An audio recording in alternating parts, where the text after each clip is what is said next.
A round of applause for Erik.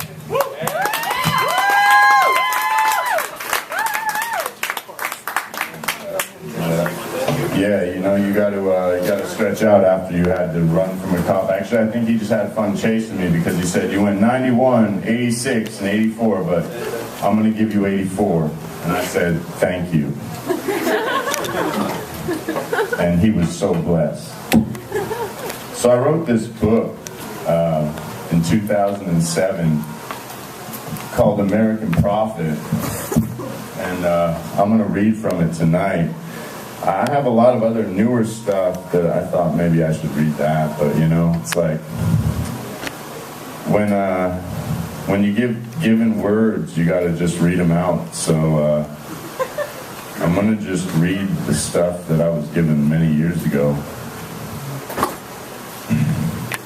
And the first poem I'm going to start with, it's a bunch of short little poems about what we're going through now that I wrote a long time ago. First poem is called China Owns U.S. Free trade can only exist between free people. When America trades goods with China, we encourage sweatshop labor and human rights abuses that can never be corrected with complacent diplomacy. Economists will say that we must exchange products with the largest consumer population in the world, but their communism and our capitalism can never be equal. We funnel money overseas for clothing and electronics and building materials, and though many companies profit, we suffer physically from their dependency.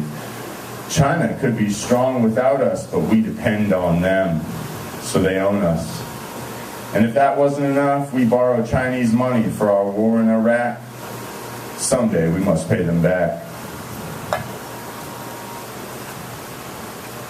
It's called The Plight of Poets. If I could be anything, I would be a professional poet. But there is no interest in the sinew of words anymore. Some will say they can be powerful, myself among them. However, attention spans grow ever shorter with television and the increasing speed of the internet, so there is no more money in books, and there was never much in poems. If Shakespeare had lived today, he would likely have ended up an obscure journeyman, writing late into the night after working all day to build cabinets. Then after many years, his script, rife with controversy and political criticism, would be picked up by Paramount, edited for the Hollywood ending.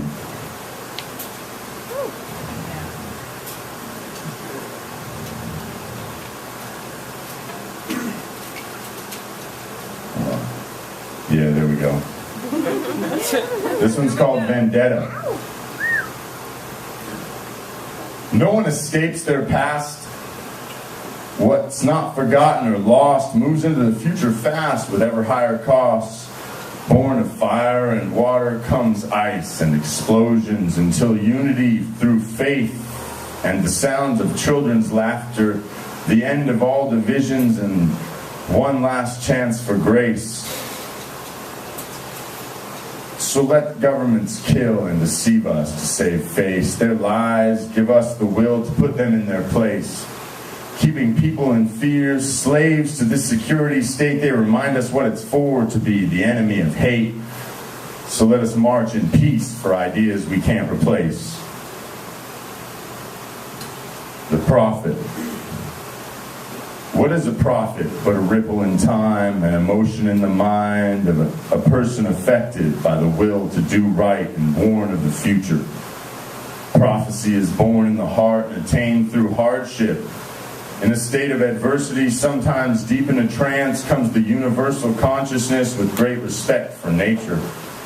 The foreseers of great change, enabling transformation from what we are to what we must become.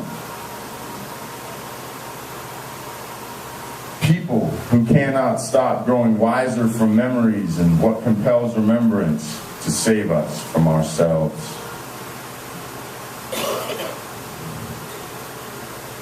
Inside faith. The witching hour passed in lines.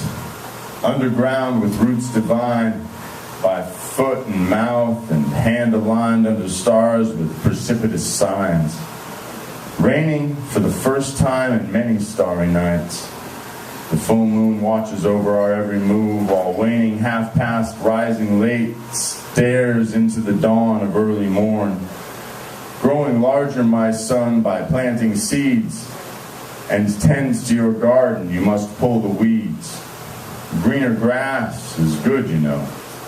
So you must take some liberties, lest you be let off the hook. God forbid we didn't have food to answer for our deeds.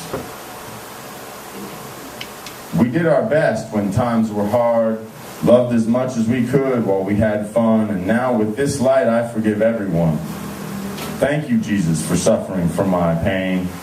We are body and mind and heartbeat everlasting.